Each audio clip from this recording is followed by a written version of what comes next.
坐在下面观看的时候无比的感慨，真没想到等了10年的这一天来得那么快，来得那么美好。感谢所有帮助过、支持过、信任过阿里巴巴的人，感谢所有的阿里的员工、阿里的朋友，感谢这伟大的时代，感谢这个国家，感谢这个了不起的城市。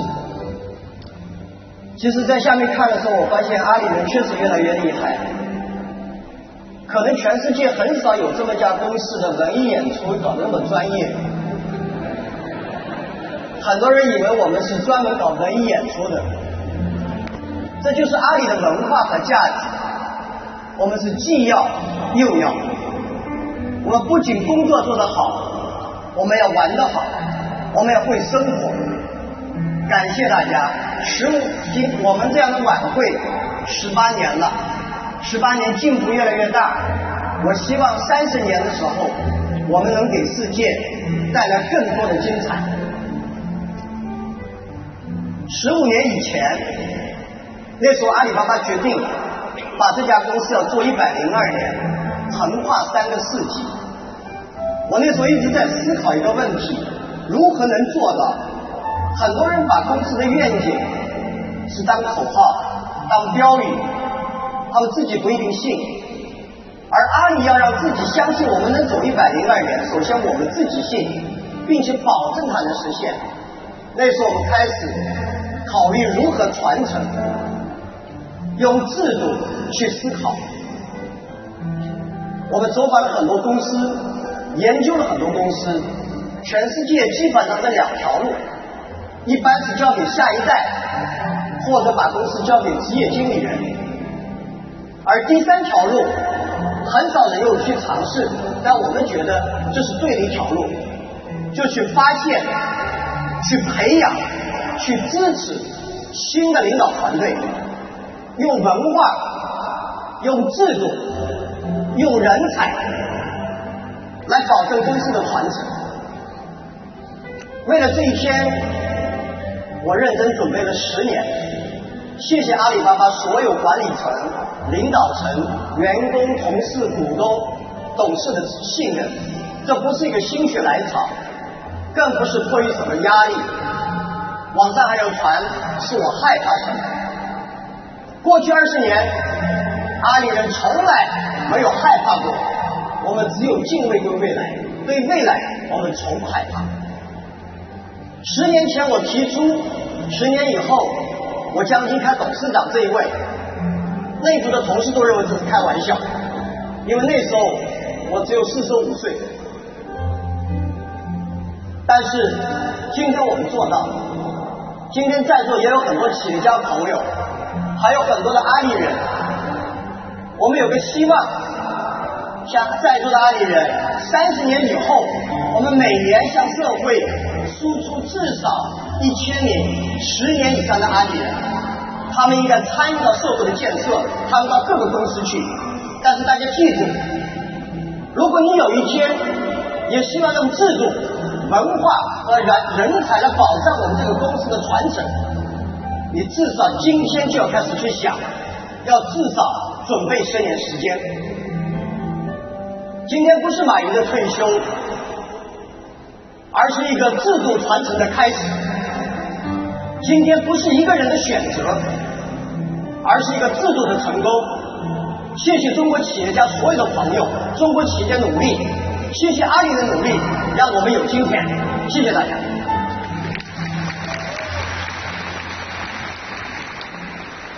今天的世界正在快速的发展着各种各样复杂的变化，这些变化不管你乐不乐意，它会影响我们每一个人。最近的几年，全球化的挑战，中美之间的摩擦，新技术引发的各种焦虑，环境的恶化，各种变化都释放一种信号，这个信号就是一个新的时代很快到来。今天所有的烦恼，所有的焦虑，所有的困惑，我认为是一个新时代来临之前的震动。未来30年，世界会发生很多天翻地覆的变化，因为是技术革命所带来的影响远远超越大家的想象。这次技术革命是人类有史以来将会发生最深刻的变革。无论是人工智能也好，无论是大数据，还是我们快进入的5G IoT 时代，所有都希望解决人类3个问题：可持续发展、普惠和利他。这个世界如果做不到可持续发展，这个世界如果不能普惠、技术普惠、金融普惠、机遇普惠，不能做到让别人更好，这世界会变得越来越乱。如果技术不能解决这些问题，技术就毫无意义。不解决这些问题，我相信这个世界会充满各种各样的矛盾。如果过去的20年是互联网公司的20年，那么未来的30年是用好互联网技术的30年。这个互联网时代是给每一个人的机会，只有你是否愿意改变自己。所有的阵痛都只能通过改变自己来完成，不要试图去改变别人。我们每个人都要走出昨天的自己。未来的世界，如果你希望成功，你的企业想成功，你个人想成功，那你记住，你不仅仅要为自己着想，你要为别人着想，为世界着想，为未来着想。很多人说马云你讲话总是站得很高，从人类，从世界。我没有刻意，20年来我相信这些，我们坚持这些。你笑话我们也这么说，你信我们当然更高兴。我们这一代人是最幸运的一代人。2战以后，人类可能所获得的和平时期最长的一段。我们这一代人经历了文革，这一代人经历了波澜壮阔的改革，这一代人看到了工业时代的辉煌。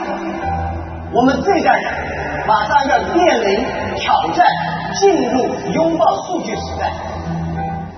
我们所有的人是横跨2个技术时代的人，能不痛苦吗？能不纠结吗？但是痛苦和纠结没有用，改变自己。工业时代的标准是要做强做大，而21世纪，不管你是什么样的组织，你是什么样的人，你不是要做大，你不应该做强，你要做好。善良是最强大的力量。这次变革是人类对自己的挑战，是每个人要改变自己。过去20年，有人说马云你运气真好，有人说阿里巴巴真厉害，其实不对。阿里犯过的错误不比任何一家公司少，但我们确实也做了很多正确的选择。其实我们每次重要的选择，每次阿里巴巴在关键的时刻做出重大决定的时候，我们从来没有从商业的利益出发。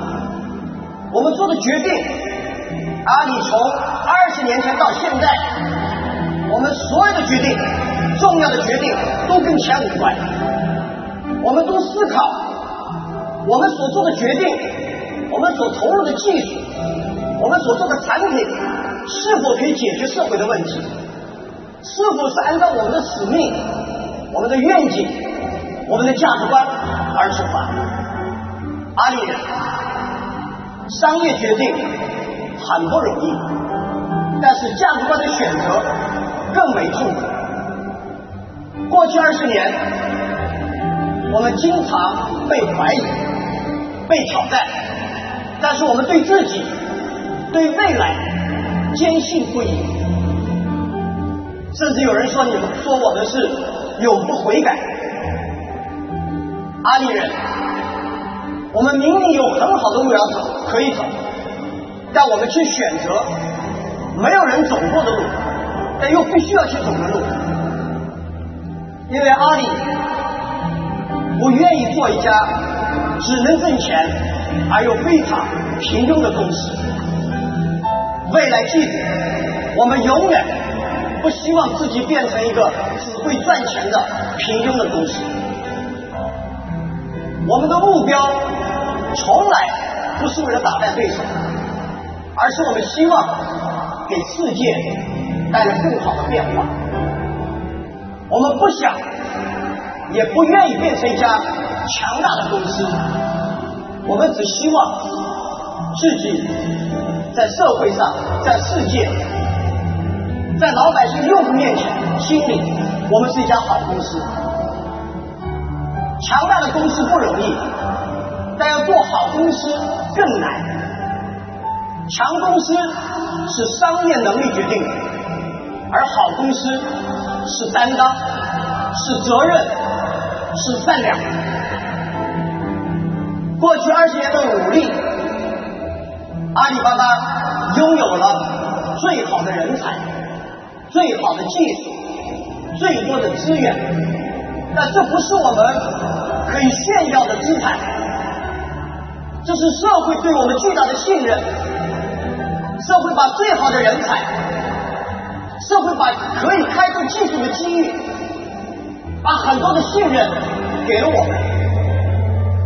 我们每个人都会说感恩，每个人都在说感谢，但我希望阿里人感恩社会信任最好的办法，就是用行动去给社会带来更多的惊喜。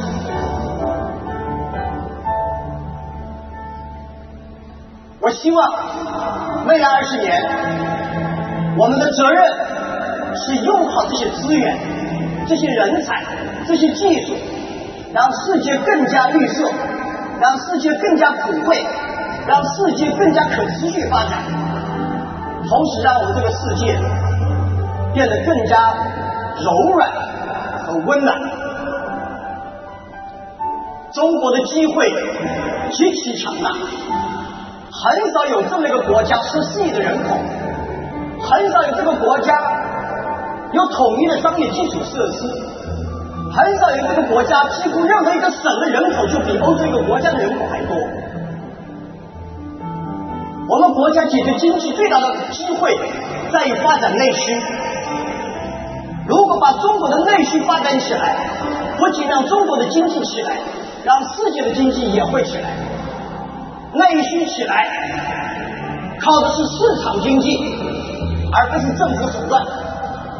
阿里人，今天我们所做的，无论新零售、新制造，走向未来的新消费，中国的内需做得不好，阿里有责任；中国的内需做得好，跟阿里没有关系。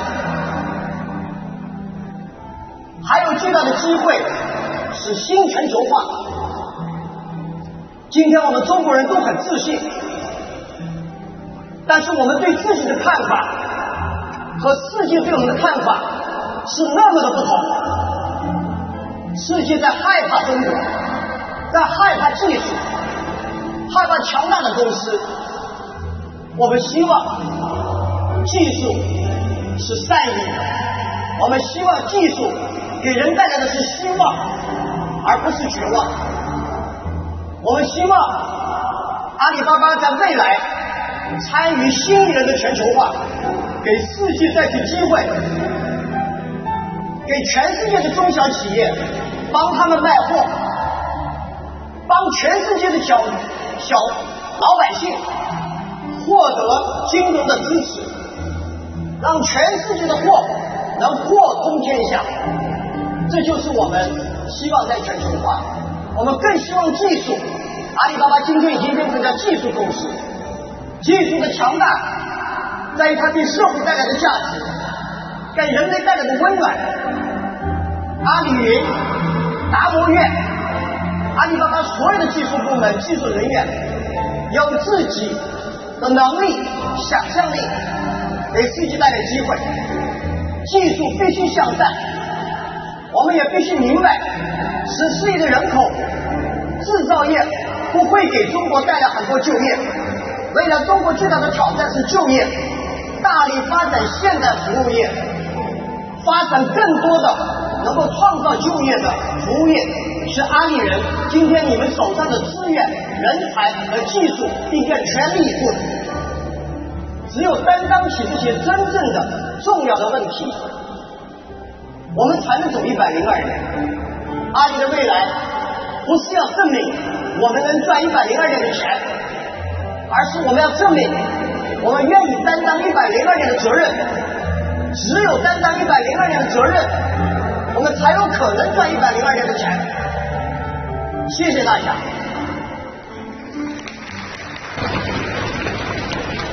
至于我自己，